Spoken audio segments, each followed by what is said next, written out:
How long is the coastline of Great Britain? According to the CA fact book, it's about 12,000 kilometers long. But according to the World Resource Institute, it's about 19,000 kilometers long.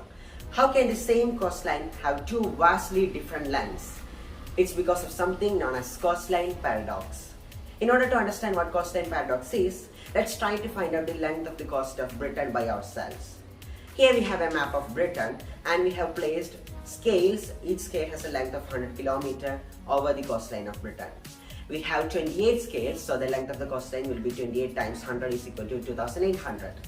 Now let's reduce the size of the scale. Here we have 50 km scales and we have 68 of such scales, and we have the length as 68 times 50 is equal to 3400 kilometers. Wait, how did the length of the coastline suddenly increase? You'll notice that as you decrease the length of the scale, the length of the coastline increases. So you can make the scale smaller and smaller and smaller, and the length of the coastline will increase and eventually the length of any coast will be infinity. As you decrease the length of your scale, you can go into each of these tiny nooks and crannies and you can get a more accurate measurement of the coastline. And you can zoom in on and on and on, and these nooks and crannies will not stop appearing. There will be some new irregularities. So the length of the coastline will be infinity.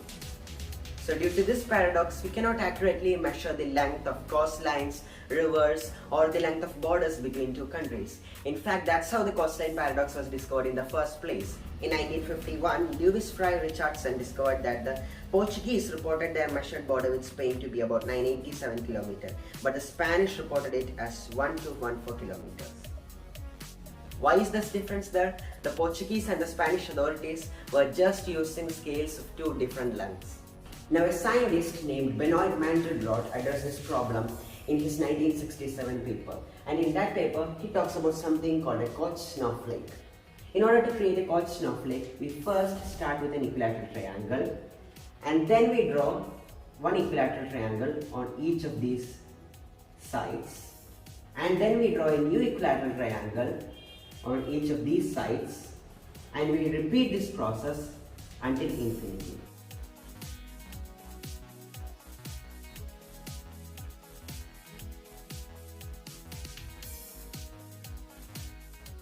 Now we can calculate things like area, and we can describe the perimeter of a Koch snowflake using some complicated maths.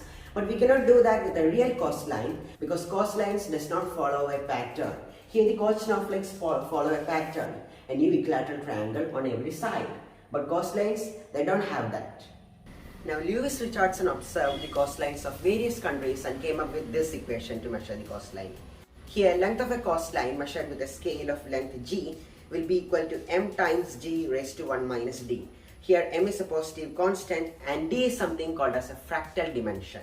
A fractal dimension tells us how wiggly a coastline is. In mathematical terms, fractal dimension is the rate at which length increases as you decrease the length of the scale.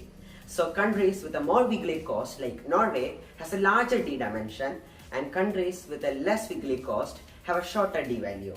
For example, the value of d is approximately 1.02 for South Africa as its coast is very smooth, while UK has a d value of 1.25 because UK's coast is very jagged.